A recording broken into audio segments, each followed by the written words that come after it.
Before we part company on this Friday evening, let me thank you for being so indulgent to listen patiently over the past couple of nights as I've offered the way I see it. But now it's time for the way you see it, your comments via social media. And first up, someone with a very appropriate name for tonight, given the blizzard that's going on the East Coast. They're writing in as Storm, and Storm says they think there's a candidate who can beat Hillary Clinton. Storm writes, Marco Rubio is the only candidate Hillary fears. He has the ability to unite and electrify our nation and expand the Republican Party more than any other candidate. His broad appeal can withstand the inevitable character assassination campaign that Hillary and the media will launch.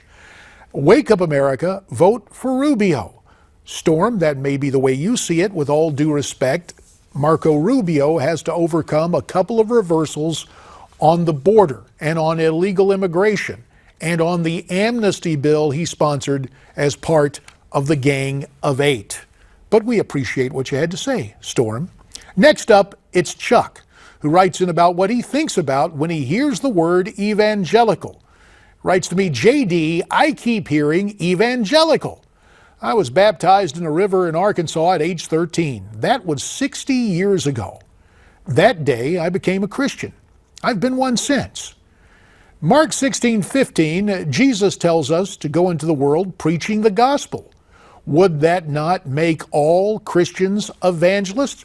That is a very good point, Chuck, and it is scripturally based, as you point out, from the Gospel of Luke. But what often happens is we put earthly labels on things that are spiritual. Let me give you an example.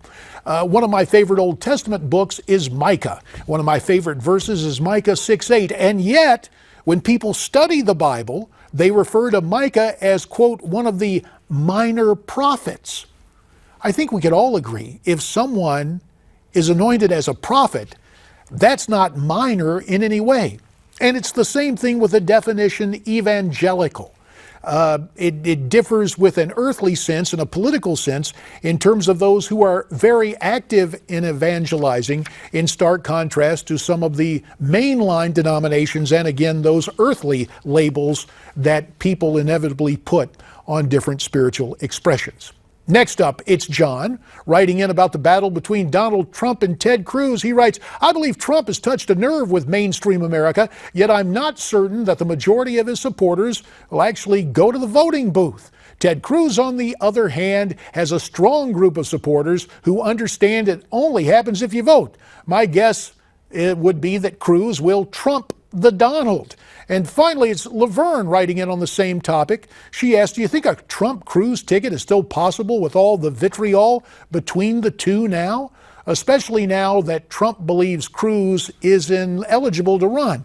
I got to tell you, taking that question and putting it aside, let's go back to 2008 when then Senator Joe Biden was talking about his then Senate colleague, Barack Obama, managing to be both patronizing and politically tone-deaf.